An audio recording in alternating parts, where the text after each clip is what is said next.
নমস্কার বন্ধুরা, স্বাগতার সাতকাহনে আপনাদের সবাইকে স্বাগত জানিয়ে শুরু করছি আজকে আমার নতুন ভিডিও। আজ নিয়ে চলে এসেছি নতুন একটি পোলাও নিয়ে, ইলিশ পোলাও। ইলিশ পোলাও দেখতে খুবই সুন্দর আর খেতেও। ইলিশ পোলাও বানানোর জন্য গোবিন্দভোগ চাল নিয়ে নিয়েছি এবং সেটা ভালো করে ধুয়ে জল ঝরিয়ে রেখেছি। আর এখানে একটা পাত্রে আমি জল বসিয়ে নিয়েছি, যতটা চাল থাকবে তার দ্বিগুণ পরিমাণে জল দেবেন। তার মধ্যে ইলিশ মাছের মাথা নিয়ে নিয়েছি, মাথাটা হচ্ছে টেস্টের জন্য নিয়েছি। আর নিয়েছি কুচানো করা পেঁয়াজ, আপনারা চাইলে বড় দুটো পেঁয়াজ দিতে পারেন বা ছোট একটা পেঁয়াজ দিতে পারেন। তার সাথে দুটো কাঁচা লঙ্কা, রসুন কুচি আর গোটা গরম মশলা দিয়ে দেব। চলুন এটা ফুটিয়ে আমি ফিরে আসছি।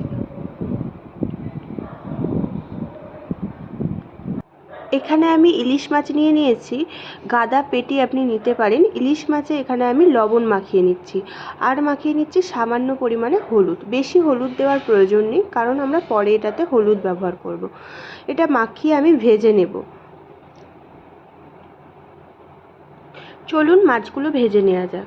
তার জন্য আমি গ্যাসটা অন করে আর একটা ফ্রাই প্যানে আমি সামান্য পরিমাণে সর্ষের তেল দিয়ে দিলাম, কারণ এটাতে বেশি তেল দেওয়ার প্রয়োজন পড়ে না।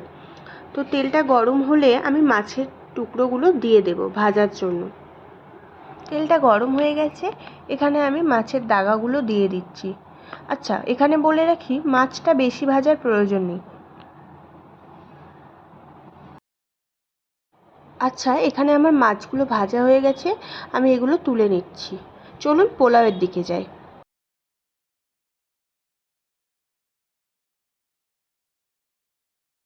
পোলাও করার জন্য প্রথমেই একটা হাঁড়ি বসিয়ে নিয়েছি, আর এতে সামান্য পরিমাণে সর্ষের তেল অ্যাড করে নেব।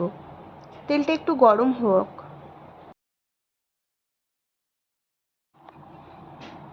তেল গরম হয়ে গেছে, এতে আমি তেজপাতা দিয়ে দিয়েছি আর আস্তে আস্তে গোটা গরম মশলাটা দিয়ে দেব। চলুন।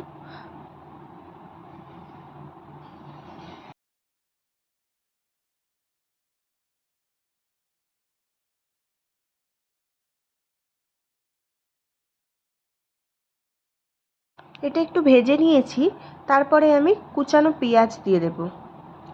কুচানো পেঁয়াজগুলো আমি এখানে দিয়ে দিচ্ছি। গ্যাসের ফ্লেমটা একটু কম রাখবেন, কারণ পুড়ে যাওয়ার সম্ভাবনা থাকে।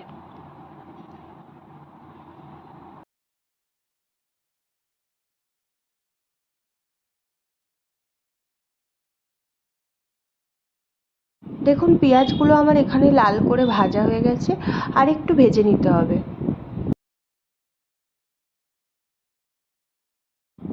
এবার এটাতে আমি অ্যাড করব 2 চামচ রসুন বাটা। এটা দিয়ে ভালো করে আমি একটু নাড়িয়ে নেব, কারণ নিচে লেগে যাওয়ার সম্ভাবনা থাকে। আর দিয়ে দেব আদা বাটা। এখানে আমি 2 চামচ পরিমাণ আদা বাটা দিয়েছি, দিয়ে আপনি পুরোটা নাড়িয়ে নেবেন। দেখুন না নাড়ালে নিচেটা লেগে যাওয়ার সম্ভাবনা থাকে, তাই এটাকে ভালোভাবে নাড়িয়ে যেতে হবে।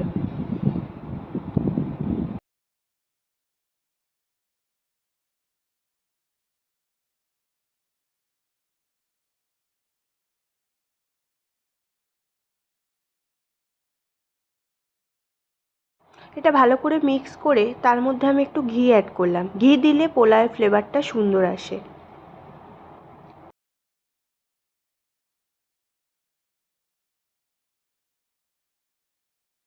এটা মোটামুটি ভাজা হয়ে গেছে, আমি এখানে জল ঝরানো গোবিন্দভোগ চালটি দিয়ে দেব। চালটি দেওয়া হয়ে গেছে, এবার এটিকে ভালো করে মিক্স করতে হবে। নিচেটা লেগে যাওয়ার সম্ভাবনা থাকে, তাই এটা ভালো করে মিক্স করতে হবে। মিক্স করে নিচ্ছি, চলুন। চালটি একটু ভাজা ভাজা হয়ে গেছে, তার উপরে আমি একটু কালার আনার জন্য হলুদ দিয়ে দিচ্ছি, আর দিয়ে দিচ্ছি সামান্য পরিমাণে লবণ। আবার এটাকে একটু মিক্স করে নিচ্ছি। দেখুন চালটি আমার ভালো করে ভাজা হয়ে গেছে। আমি যে জলটা ফুটতে দিয়েছিলাম সেই জলটা আমি এতে অ্যাড করে দিচ্ছি। এতে পোলাওয়ের ফ্লেভারটা সুন্দর আসে। চলুন এটাকে মিক্স করে নিই ভালো করে। এটাকে ভালো করে মিক্স করতে হবে, নাহলে নিচে দলা পাকিয়ে যাওয়ার সম্ভাবনা থাকে।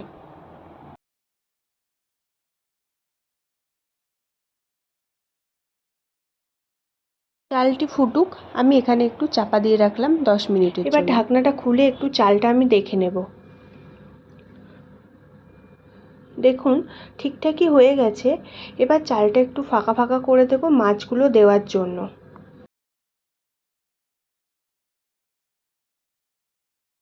এখানে আমি ভাজা মাছগুলো দিয়ে দিচ্ছি।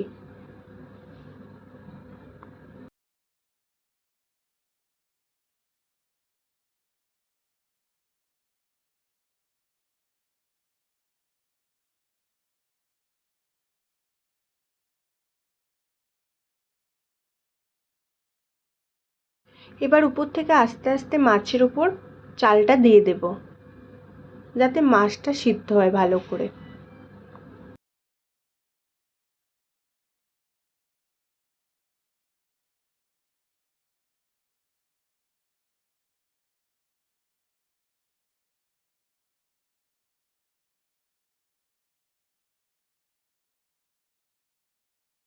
এবার সমস্ত কিছুটা আরও কিছুক্ষণ দমে রাখবো।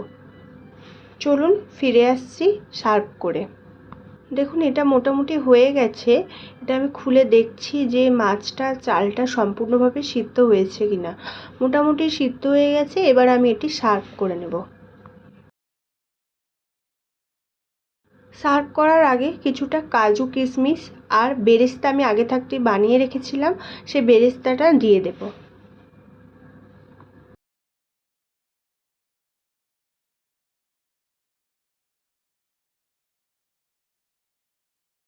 দেখুন ইলিশ পোলাওটি আমাদের সম্পূর্ণ তৈরি হয়ে গেছে।